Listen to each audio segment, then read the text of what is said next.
Welcome to the projects.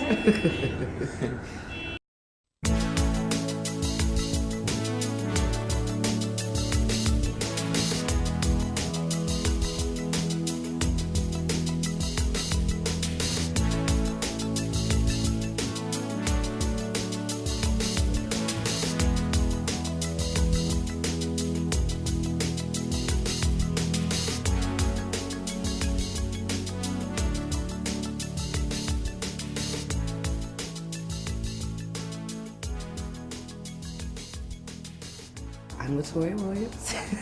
I was born in Hartford, but lived and raised in Providence, Rhode Island. Single mom of 4. I am currently the only African-American journeywoman painter here within the Providence Housing Authority.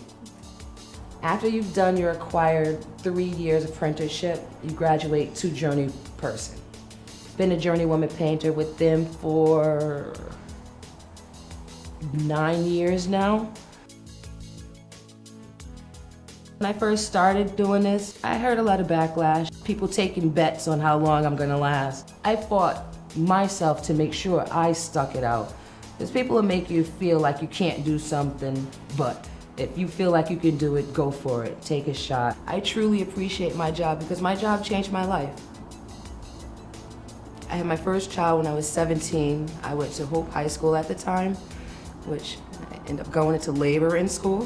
Thank God I have a very supportive family who were not happy, but supportive. My mother, my sisters, my grandparents were there to help me out. And once I graduated high school, and I took 2 years of college at Johnson & Wales.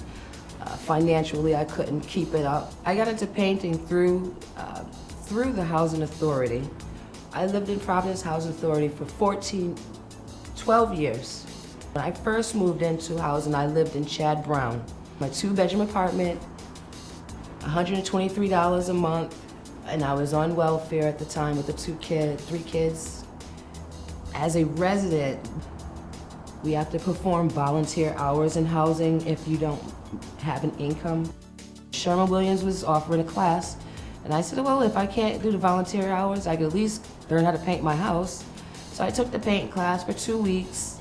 I enjoyed it. Physicality of the job really caught my interest. So during the paint class, the 2 weeks, I made sure I let every head person know, if you guys are hiring for this, I would love to take this job. I really feel like they went through the list of everybody who was in class and nobody answered the phone, and they got to the end and was like, oh, that Williams girl, and let's give her a call.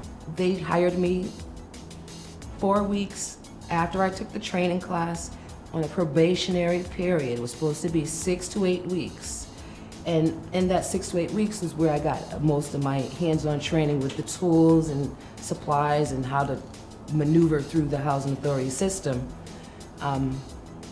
6 to 8 weeks came and went, and every day I worried that well, your 8 weeks is up, it's time to go, but they never sent me home. I came back every Monday and they just kept saying, hey Latoya, well, go over there, get to work, get started.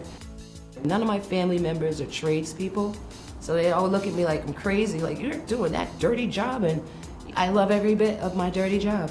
And watch, when I'm done, it's not so dirty. It's actually beautiful when I'm done. We usually start our day here at the Housing Authority at 7:30, which is more of the prep time to get your stuff packed and brought to your apartment. I bring my own tools, I bring my own paint, 5 gallons of paint, throw it on your shoulder, let's get up out of here, my ladders and all my stuff.